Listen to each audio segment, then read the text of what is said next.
Está con nosotros Lorenzo Ramírez. Lorenzo, muy buenos días. Muy buenos días, José Antonio, por decir algo, supongo, ¿no? Sí. Porque vaya comienzo de semana, ¿no?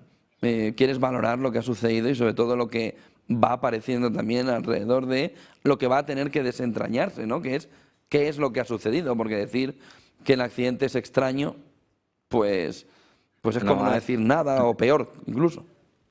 has dado varias claves ahí cuando has estado analizando un poco la última hora, tanto los avisos de Adif sobre los problemas, esas incidencias que denominan técnicas en la red, como también esas palabras del presidente de Renfe, intentando de una manera, bueno, pues bastante execrable y que denota muy bien lo que ha estado haciendo Renfe hasta nuestros días, sobre todo desde la época en la que, bueno, pues ha ido poniendo a sus distintas figuras Salvador Illa en las empresas públicas españolas. Desde aquí también le deseamos una recuperación a Salvador Illa, lo cortés no quita lo valiente y vamos a intentar sobre todo todos templar un poco los ánimos, porque que una persona esté enferma no puede ser motivo de alegría, porque ya vemos a las bestias de siempre en las redes sociales haciendo todo tipo de comentarios, ¿no? A ver, en las palabras del directivo de Renfe lo que están intentando es culpar a Irio. Irio es una empresa que está haciendo competencia a Renfe y está haciendo competencia ganándole tanto en precios como en calidad de servicio. Y esto hay que decirlo claramente. Todos los que somos usuarios de esas líneas de alta velocidad lo sabemos. También conocemos los que investigamos todos los días y trabajamos todos los días en los medios de comunicación como Renfe por activa y por pasiva ha realizado actividades de competencia desleal, utilizando precisamente la potencia del Estado para ir acabando con esa competencia de Irio, en muchas ocasiones incluso no, pues, provocando retrasos para que los trenes de Renfe llegaran a sus horas y teniendo a esos trenes de Irio esperando fuera de las estaciones, con lo cual el hecho de que el presidente de Renfe apunte de esa forma velada, torticera, insisto, bastante execrable a los trenes de Irio ya nos dice un poco la catadura moral del sujeto, que por otra parte nos tienen acostumbrados a ello. Y luego esa idea que tú pues has estado comentando un poco esta mañana, esa idea de Estado fallido, y que hay que destacar sobre todo desde el punto de vista de que si el gestor de la infraestructura, en este caso Adif, lleva mucho tiempo avisando de que hay problemas, curándose en salud en buena medida.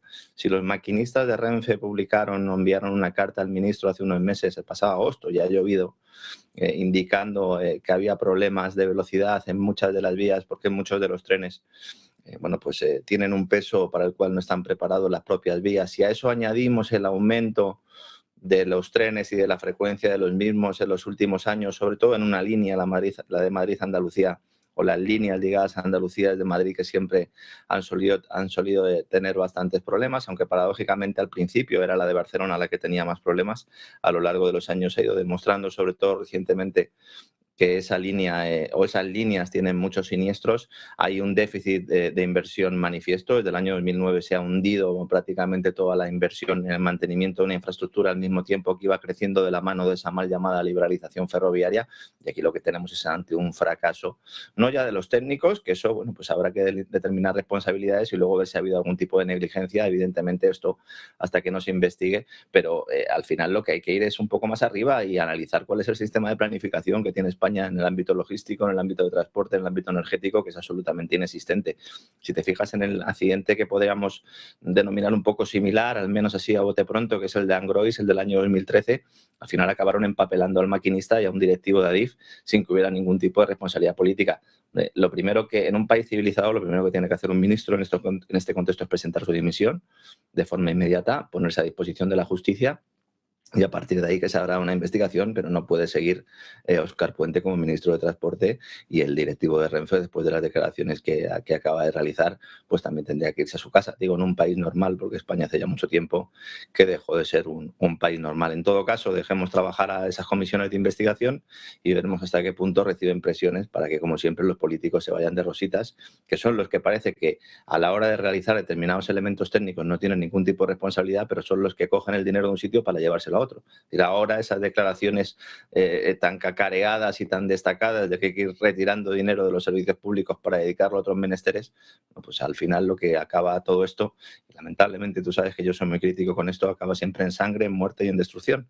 Y ahora pues tenemos a unas familias destrozadas y a bueno, pues más de 150 heridos que van a sufrir las consecuencias de este accidente durante toda su vida. Mandarles desde aquí un abrazo y exigir unas responsabilidades que lamentablemente, José Antonio, cada día más en España brillan por su ausencia.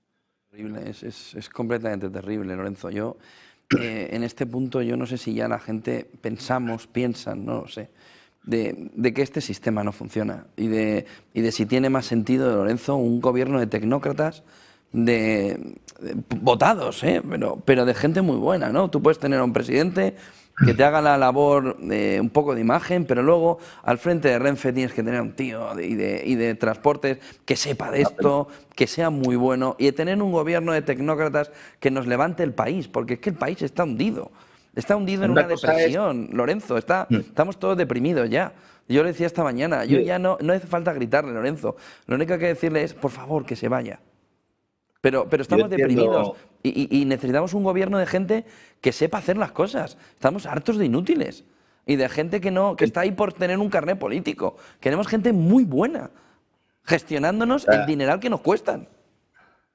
ahí la clave es, yo entiendo lo que planteas, lo que pasa es que eso al final siempre corre el riesgo, ¿no? De tener ahí una serie de personas determinando y tomando decisiones al margen de las voluntades ciudadanas, y es difícil pues compaginar tanto el ámbito democrático como el ámbito de ese gobierno de los técnicos. Yo lo enfocaría más por el tema de la meritocracia, es decir, lo que es absolutamente impresentable y es absolutamente intolerable, y además deviene en que al final los estados acaban cayendo, es que no solo los políticos sean los que estén nombrando determinados directores técnicos utilizando precisamente ese ámbito político, sino que además los propios políticos sean personas absolutamente incapaces, sean arribistas que están ahí simplemente bueno, pues para conseguir un puesto, para medrar o para conseguir un dinero. Yo creo que el caso del ministro de Transporte español es el más evidente, no hace falta calificarlo. Yo creo que él mismo se descalifica absolutamente solo, ¿no? Aquí el problema es que hemos ido a una sociedad en que desde abajo, sobre todo desde el ámbito educativo, desde el ámbito universitario también, en buena medida desde determinados ámbitos empresariales muy ligados a los sectores regulados, a los estados, se ha ido minándose esa visión meritocrática para ir acabando, bueno, por lo peor de cada casa en cada uno de los lugares, y al final pues las decisiones conllevan víctimas, ¿no? Y yo entiendo lo que dices, soy partidario de ir a esa meritocracia, pero cuidado también con el tema de los tecnócratas, porque como bien sabes, al final podemos podemos salir de la enfermedad para caer en una enfermedad mayor, ¿no? Yo en este caso lo que sí quiero dejar muy claro es que va a haber más accidentes en los trenes españoles. De igual manera que la gran mayoría de los accidentes que se producen en carretera, por mucho que diga la DGT lo contrario, es porque el estado de las carreteras cada día es más lamentable. Estamos viendo apagones de forma recurrente, y ahora no se producen porque se está quemando gas como si no hubiera un mañana en el sector eléctrico. Y estamos viendo una destrucción, una decadencia de una Europa en general y de una España en particular, de la que son responsables directos nuestros gobernantes, los de ahora y los del pasado también. Entonces tenemos que ser conscientes de ello y despertar, porque parece que estamos viviendo en los países más avanzados del mundo, pero realmente si no somos capaces de evitar accidentes como este, insisto, vamos a esperar a ver si ha habido alguna negligencia concreta, pero decir que las máquinas, como planteaba Adif o como planteaba el de Renfe, son capaces de garantizar que no va a haber ningún tipo de accidente de este tipo, bueno, pues ya hemos visto que no se está produciendo.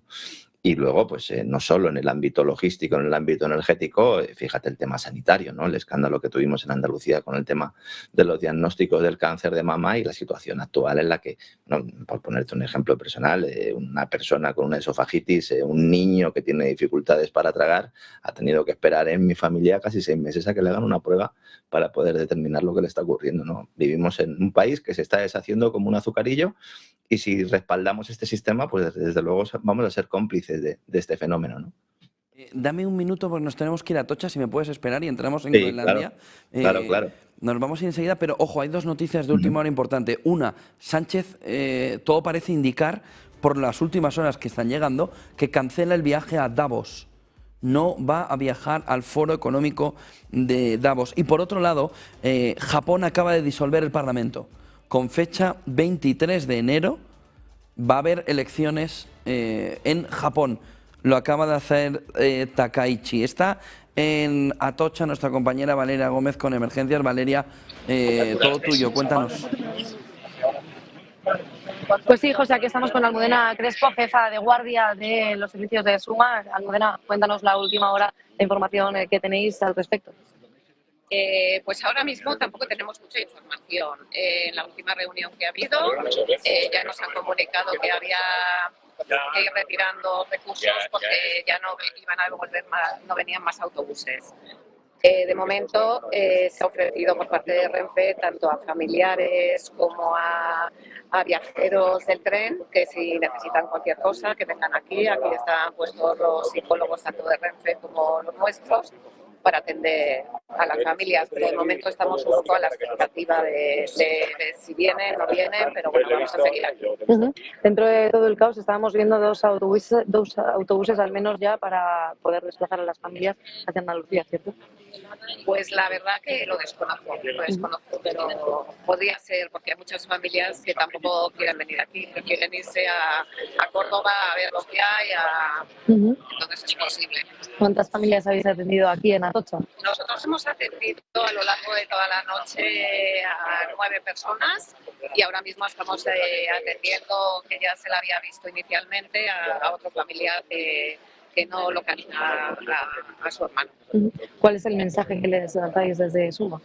Pues, a ver, nosotros, bueno, en principio a todas las familias que estamos aquí para lo que necesiten y que tenemos los psicólogos que están preparados para poder atender este tipo de catástrofes. Es lo que necesitan, pues eso, hablar con el psicólogo para que dentro de la angustia que tienen, pues puedan aliviarles un poco. Almudena, y ya para terminar, se desconocen hasta el momento, se barajan distintas hipótesis, dicen que que se descarta que sea el fallo humano. No sé si vosotros tenéis más información al respecto. No, no tenemos ninguna información al respecto y bueno, estarán investigando. ¿Cuáles son los siguientes pasos a seguir desde aquí, desde la estación? Nosotros de momento aquí vamos a mantenernos hasta que haya algún cambio que nos digan que ya aquí no viene nadie y luego pues no sabemos si tendremos que colaborar, si habrá que desbloquear a algún paciente o algo, pero bueno, estamos aquí para ayudar. Claro, ¿y qué pasa con todas las familias que hoy no pueden coger los trenes y que de momento pues no se ha especificado cuándo podrá reanudarse esa circulación de los trenes? Las familias que quieran desplazarse a Andalucía, ¿cómo lo van a hacer? Pues me imagino que tendrán que hablar con Renfe y Renfe les dará opciones. Pues muchísimas gracias, Almudena Crespo, la jefa de la unidad de Suma. José, esa es toda la información que tenemos hasta ahora. Gracias a Almudena por atendernos, ¿no? Y por contarnos todo lo que está viviendo. Gracias, Valeria. Son las 10:14, les decía, hay una última hora importante. Sánchez acaba de anunciar el diario El País y por tanto lo tomamos ya como, sobre todo porque lo dice Carlos Cue, cancela su viaje a Davos. Iba a intentar poner un mensaje contrario al de Trump y Milei, pero ha decidido cancelar el viaje al Foro Económico de Davos debido al accidente de Adamuz, en Adamuz. Sánchez, como les digo, iba a coincidir el miércoles con Milei y con Trump en el Foro Económico Mundial de Davos. Tenía previsto ofrecer un discurso, además, que fuera completamente opuesto, ¿no?, a lo que Milei y también Trump iban a poner encima de la mesa. Ha cancelado, como les digo, el viaje a Davos. Sánchez, debido a la gravedad de lo que está sucediendo, va a trasladarse en las próximas horas, el presidente del gobierno, a Adamuz para ver en primera línea lo que está sucediendo. Es un día trágico, muy trágico, alrededor de un accidente tremendo, ¿no?, que nos han cogido el corazón desde ayer y que nos siguen cogiendo el corazón a estas horas a todo el país. A pesar de que en la geopolítica, que por cierto se habla a nivel internacional de todo lo que está sucediendo en Adamuz, New York Times, Le Monde, The Guardian, todos los medios internacionales, pero el otro tema fundamental es sin ningún lugar a dudas Groenlandia, porque la conversación Trump con los aliados europeos no va a pararse. Lorenzo, buenas otra vez. ¿En qué situación está? Y sobre todo, ¿cómo puede afectar a la economía europea? Y si tiene Europa algún tipo de opción de contestar, si es una presión real o si esto es también un farol de Bruselas, 93.000 millones. Tú sabes que si Europa le mete 93.000 millones de aranceles a Trump, Trump hunde Europa comercialmente al día siguiente. Le mete aranceles del 200% de lo que sea. Entonces está cayendo Volkswagen, Stellantis, BMW, claro, ha llegado a caer un 5%, Mercedes. Claro. Es decir, ¿pero qué vamos a hacer? ¿Qué vas a plantearle a Estados Unidos? ¿Cómo lo ves tú? Es que Es que esto, cuando tú realizas una apuesta o cuando tú realizas un órdago al que le guste jugar al mus o en una partida de ajedrez, cuando intentas realizar una acción ofensiva, la clave de todo esto es que el adversario piense que le puede hacer daño. Y en este caso Europa va absolutamente de farol, porque no olvidemos que el pasado verano Ursula von der Leyen, cuando se sienta con Donald Trump, después de aquel conato de negociación arancelaria, al final lo que hace von der Leyen es firmar todos los puntos por puntos, que le había indicado Trump y que se basaban fundamentalmente en la compra de hidrocarburos, sobre todo gas natural licuado por parte de Europa y la compra de armamento a Estados Unidos, que es lo que aquí se está disfrazando como el plan de rearme, que en realidad no es de rearme europeo ni de favorecer a las empresas europeas, sino de favorecer a las grandes empresas militares estadounidenses y a los grandes fondos de inversión y bancos que tienen pues una posición en los capitales de las empresas militares europeas más que notable. Entonces, cuando se nos habla de esa posibilidad de que la Unión Europea tenga capacidad de, pues de afrontar de alguna manera en condiciones de tú a tú esa negociación con Estados Unidos, esto no es una gran falsedad, es una quimera, y yo creo que el mayor ejemplo, lo comentabais a lo largo de la mañana también, es cuando Trump realiza el anuncio y automáticamente la delegación alemana que estaba en Groenlandia pues hacen las maletas otra vez y se vuelven a su casa, porque son conscientes de que los países que más van a sufrir precisamente si se produjera un enfrentamiento de este tipo son los estados del centro de Europa, y en concreto una Alemania que, además de basar buena parte de todo este renacimiento económico del que nos habla Merz, el canciller, y que brilla por su ausencia también porque no existe, se basa fundamentalmente en el rearme, y que sea Estados Unidos quien salve al motor alemán. Por eso se están cayendo ahora prácticamente todas las grandes empresas del motor, que además, como bien sabes, en el caso de Mercedes había anunciado la semana pasada que iba a trasladar parte de su producción a Hungría porque son incapaces ya de producir en su propio país. Entonces, aquí lo que hay que tener muy claro cuando se analiza la capacidad, el margen de maniobra que pueda tener Europa a la hora de negociar con otras regiones o con otros países, en el caso de Estados Unidos no hay ningún tipo de negociación. Es un ordeno y mando desde el mismo proceso de la construcción europea hasta nuestros momentos. ¿Qué sucede? Que algunos parece que se han despertado de un sueño en estos momentos y que han descubierto que realmente la relación de Estados Unidos con Europa es una relación de dominación absoluta. Entonces, cuando se habla de la OTAN, también en el marco de la OTAN, como una organización que podría fracturarse, que podría romperse, también estamos hablando de entelequias, porque estamos hablando, bueno, Lord Ismay ya lo dijo, la OTAN se crea, entre otras cosas, para mantener a los británicos dentro, a Rusia fuera y a los alemanes bajo la bota. Y en eso es en lo que estamos. Y ayer lo que hace Donald Trump es precisamente decirle a los alemanes que se vayan a su casa. La astracanada del viaje de la delegación militar de varios países europeos a Groenlandia, lo único que muestra también es esa falta de capacidad de una Unión Europea, que es una unidad supranacional que no tiene lo bueno que tendría una Unión Federal Europea, en la cual pues todos los países pudieran no solo tener voz y voto, sino también un cierto peso específico, y lo que ilustra es pues la esterilidad absoluta a la hora de negociar. Trump va a hacer lo que le dé la gana en Groenlandia, diga lo que diga la Unión Europea. Ahora la Unión Europea tiene un problema porque ha convocado una cumbre para esta semana para afrontar un proceso en el cual no tiene ninguna herramienta, ningún arma.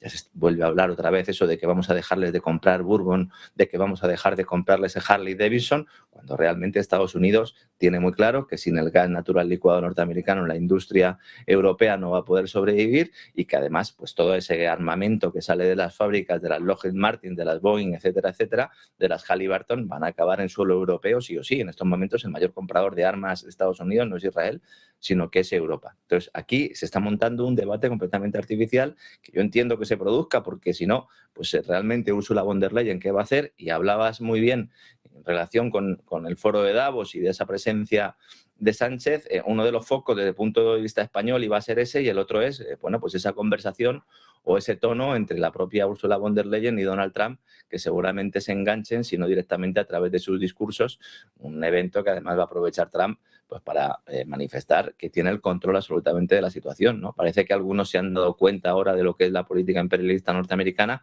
pues es la misma que la que ha llevado a cabo el Departamento de Estado y el Pentágono desde hace muchos años, con la única diferencia, que es que Trump en este caso lo está verbalizando, ¿no?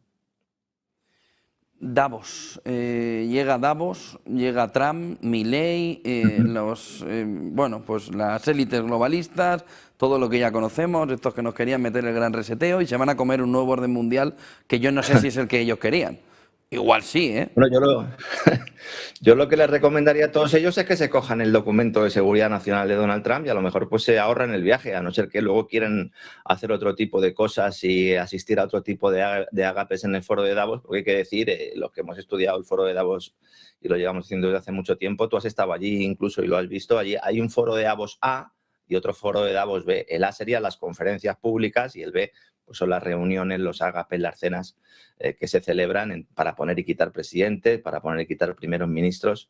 Siempre recuerdo el libro de Bill Browder donde confiesa, este inversor que dice que es el enemigo número 1 de Putin, confiesa cómo pusieron a Boris Yeltsin contra el criterio de los rusos, manipulando y falsificando unas elecciones con la ayuda de los oligarcas. En esta ocasión, evidentemente, el protagonista va a ser Trump, no solo por ese contexto de enfrentamiento con Europa a cuenta de la guerra arancelaria y geopolítica y por todos los frentes que tiene abierto, sino porque los otros dos grandes protagonistas de la esfera internacional y que además tienen muchos intereses en el Ártico, que son Rusia y China, no van.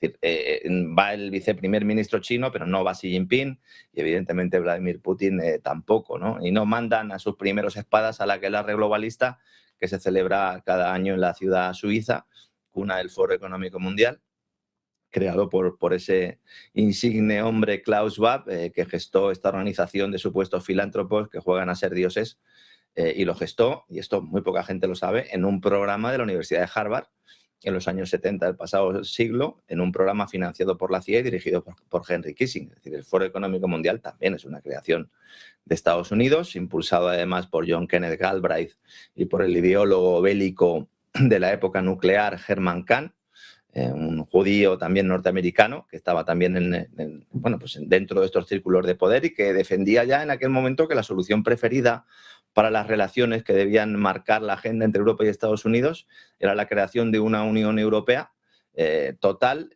y que, bueno, pues una Unión Europea que trabajara al servicio, que estuviera controlado por los intereses norteamericanos, ¿no? Bajo esa apariencia de unificación. Por eso yo siempre insisto mucho en que no hay una construcción europea, hay una deconstrucción europea, porque no hemos ido a un modelo federal. Ahora, este es uno de los foros en los que ya se demuestra que Klaus Schwab ha tenido que entregar el testigo, acosado por unos casos de corrupción que se han querido tapar y también por su avanzada edad, dejando a los mandos del foro pues, a un político noruego, señor Brende, que también ha sacado mucha tajada a lo largo de su carrera gracias a la promoción de la Agenda de Desarrollo Sostenible, que aunque muchos piensen que esto del desarrollo sostenible es algo moderno, también fue impulsado en aquella época, en esos años 70 del pasado siglo, por los teóricos del Club de Roma, los de la secta decrecentista, que ahora muchos de ellos están infiltrados en organizaciones ecologistas, sin que muchos de los dirigentes de las organizaciones ecologistas lo sepan, ¿no?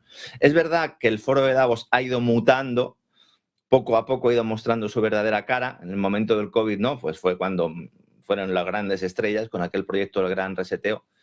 Pero claro, aquí lo que tenemos es un intento de gobernar el mundo solo con una parte de la esfera y eso pues es complicado, ¿no? Entonces, al final están fracasando parcialmente en esa idea de conseguir un gran reinicio, que en realidad es cambiarlo todo para que todo siga siendo igual, ese gatopardismo tan clásico, ¿no? De este tipo de movimientos, pero sí que lo que están logrando es lograr poco a poco minar las democracias, promover que las grandes corporaciones usen su poder para crear cárteles, oligopolios, para ir secuestrando a los estados mientras se lanzan proclamas de lucha contra la desigualdad, de empoderamiento de los débiles, de igualdad de género, todo este tipo de cuestiones que no son nada más que conceptos pantalla para esconder una agenda profundamente totalitaria. Es decir, tras la llegada del COVID, su relato ya fue tan evidente y sus objetivos dictatoriales tan manifiestos que la sociedad de alguna manera ha empezado a darse cuenta de lo que subyace en realidad debajo del buenismo de estos mensajes y en nuestros días la verdad es que está muy desacreditado y al final pues se ha convertido en un foro donde cada uno va a vender su moto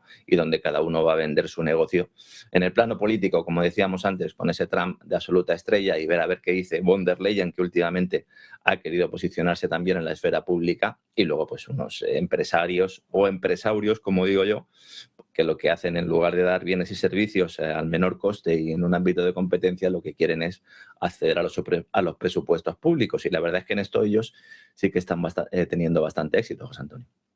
Lorenzo, muchísimas gracias. Sé que teníamos un tema más, pero dejémoslo para escuchar a Starmer. Uno solo. Uno detrás de otro. Hablaremos mucho. El miércoles seguimos. Un abrazo, José Antonio. Gracias, Lorenzo. Vámonos a